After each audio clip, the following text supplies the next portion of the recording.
Hola, soy Kevin Solarte, estudiante de Ingeniería de Sistemas para el área de Lógica y Pensamiento Matemático. En el día de hoy vamos a hablar sobre los números reales y la lógica proposicional. Los números reales. Los números reales son un superconjunto que está compuesto de otros conjuntos de números, como lo son los números naturales, los números enteros, los números racionales y los irracionales. La palabra real se usa para distinguir estos números de los números imaginarios. Los números naturales. Los números naturales son aquellos que nos permiten contar los elementos de un conjunto o saber la cantidad de objetos o varias situaciones. Estos números son con los cuales nos sentimos más cómodos.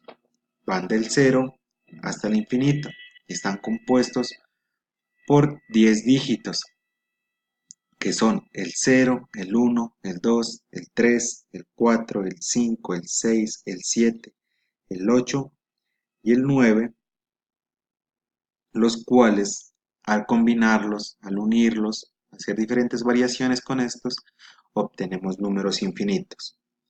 Los números naturales podemos contar, saber la cantidad, en este caso de este conjunto de gallinas. Tenemos 5 gallinas, podemos saber los días del mes, la cantidad de días en un año, en un mes, en una semana, etc. Para las operaciones de los números naturales, se dice que para la suma y para la multiplicación de dos números naturales, el resultado siempre será otro número natural. Pero cuando restamos dos números naturales, el número no siempre será otro número natural. Lo mismo ocurre con la división. Como por ejemplo, tenemos esta suma de dos números naturales, que es el 4 natural más el 5 natural, lo cual vamos a obtener un 9 natural. Lo mismo pasa en la multiplicación. 2 por el 3, un 6 natural. En este caso de esta resta, tenemos el 3 menos el 8. Según el resultado, va a ser un número negativo, el cual no corresponde al conjunto de los números naturales. Entonces, esta operación o esta división no se va a poder resolver dentro de los números naturales. Tenemos que tener en cuenta que los números naturales siempre se representan con la letra n. Los números enteros. Los números enteros son los números naturales y los números negativos. En este caso podemos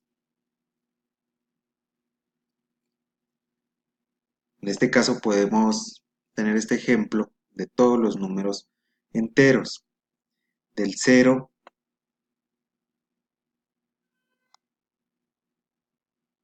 hasta el infinito positivos y del -1 hasta el infinito negativos. Todos estos van a ser los números enteros.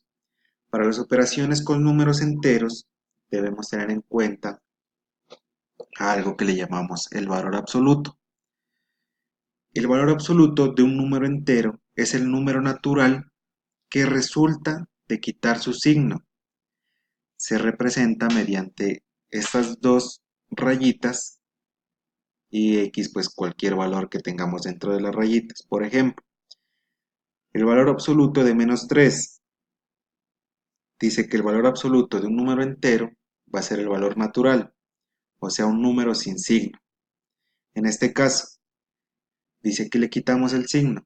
El valor absoluto de -3 va a ser 3, de 5, 5, de -9, 9. Para las operaciones con los números enteros,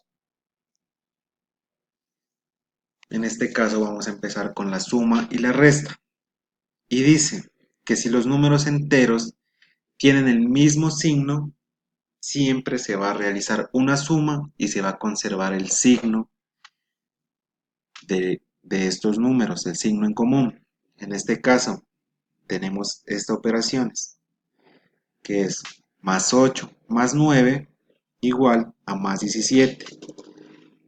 En la de abajo tenemos menos 8 menos 9. Dice que si se tiene los dos signos iguales, se va a realizar una suma sin importar que estos sean negativos. Entonces, menos 8 menos 9 nos va a dar 17 y se conserva el signo en común de estos números. Pero si los signos son diferentes, se va a realizar es una resta y el resultado va a llevar el signo del número con mayor valor. Por ejemplo, menos 8 más 9 nos va a dar un resultado de más 1, ya que el número de mayor valor es el 9 y este tiene el signo positivo. Al contrario, más 8, un 8 positivo, menos un 9 negativo, vamos a hacer la resta, nos da 1 y vamos a conservar el signo de mayor valor, que en este caso va a ser el 9. Para la multiplicación y división de números enteros, es otro número entero que tiene como valor absoluto el producto de los valores absolutos y como signo el que se tiene de la ley de los signos. Es decir, para realizar la multiplicación y división con números enteros debemos seguir una ley de signos, ¿sí? Que dice, signos iguales siempre va a ser positivo, signos diferentes siempre va a ser negativo. ¿Cómo así? Por ejemplo, más por más va a dar más, menos por menos va a dar más por menos, menos por más da menos. Lo mismo para la división. Un ejemplo pequeño. Vamos a multiplicar un menos 3 negativo por un más 5 positivo. La multiplicación normal de estos dos valores, 3 por 5 nos va a dar 15 y el signo lo vamos a llevar de acuerdo a la tabla. Son signos diferentes, pero nos va a dar un signo negativo. Cuando son iguales o cuando son menos por menos y más por más, nos va a dar un positivo. Los números racionales.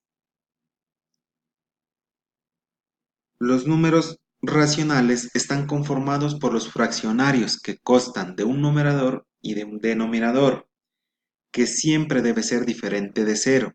Y también hacen parte de los racionales los números decimales. Los números decimales, ya sean enteros, ya sean decimales exactos, decimales periódicos puros o decimales periódicos mixtos. Los números fraccionarios surgen por la necesidad de medir cantidades continuas y las divisiones inexactas. Medir magnitudes continuas tales como longitud, el volumen, el peso. Esto llevó al hombre a introducir las fracciones. ¿Sí? Son todos estos. Por ejemplo, tenemos un pastel y lo dividimos en 7 pedazos. Este pastel vamos a tomar 4 partes. Entonces, ¿cuál es la fracción que estamos hablando? En este caso serían 4 séptimos. Es decir, tomamos 4 séptimos de la torta. Para las operaciones con fraccionarios debemos seguir una serie de leyes o reglas para obtener unos resultados efectivos. Como por ejemplo, para la adición con un mismo denominador. En este caso, el denominador lo vamos a representar con la letra B y el numerador con letra A y C. Tenemos las fracciones A sobre B más C sobre B. Dice que la suma con el mismo denominador se deja el mismo denominador y se suman directamente los numeradores. Por ejemplo, tenemos estas dos fracciones, ¿sí? Conservamos el denominador, que en este caso en las dos tenemos el 7, y sumamos directamente. 5 más 1 nos va a dar 6. Entonces tenemos como final esta fracción. Para la adición con diferente denominador es un proceso totalmente diferente. En este caso, vamos a multiplicar los denominadores y a realizar este proceso. Vamos a multiplicar el numerador de la primera fracción por el denominador de la segunda fracción más el denominador de la primera fracción por el numerador de la segunda fracción. Aquí tenemos un ejemplo de cómo se hace esto. Podemos hacerlo directamente o simplificando. En este caso está simplificado. Anteriormente teníamos unos resultados diferentes, como por ejemplo, dice que multiplicamos los denominadores para obtener un denominador en común, que en este caso 4 por 6 pues sería 24. Luego multiplicamos el numerador de la primera fracción por el denominador de la segunda, que sean 5 por 6, 30, y luego el denominador de la primera por el numerador de la segunda, 4 por 1, 4. Esto nos da en total una fracción de 34 sobre 24, que al simplificarla nos va a dar este resultado. En la sustracción, con el mismo denominador, pues en la resta, vamos a seguir el mismo proceso de la adición con mismo denominador, pero en vez de sumar, restamos. Listo, entonces denominador en común y restamos los números. En la sustracción, lo mismo, multiplicamos los denominadores para obtener un denominador en común y multiplicamos en cruz los valores y los restamos.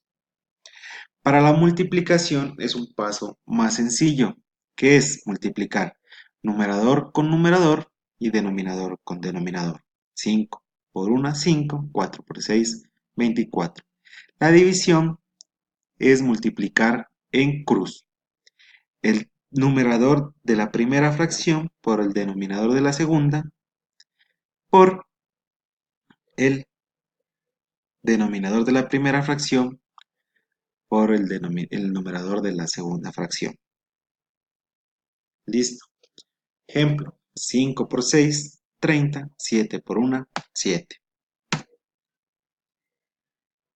Para las operaciones con decimales, para la suma y resta con números decimales, siempre se debe tener en cuenta la posición de la coma y se realizan estas operaciones de derecha a izquierda. Tenemos 45,895 más 5,89. Nos va a dar un resultado de 51,785. Esto para la suma, como dice, realizamos una suma normal, pero ubicamos las comas. Adelante los valores absolutos, atrás los decimales. En este caso realizamos la suma, nos va a dar este resultado. Lo mismo va a ser para las restas. Una resta normal, ubicamos las comas, realizamos la operación de derecha a izquierda y situamos las comas dependiendo de la cantidad de decimales que tengamos o cómo situamos estos valores. Siempre se debe situar la coma en un mismo lugar para luego el resultado no tenga implicaciones.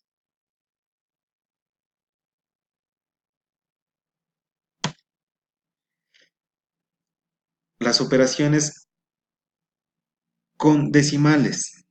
En este caso vamos a hablar de la multiplicación. Entonces,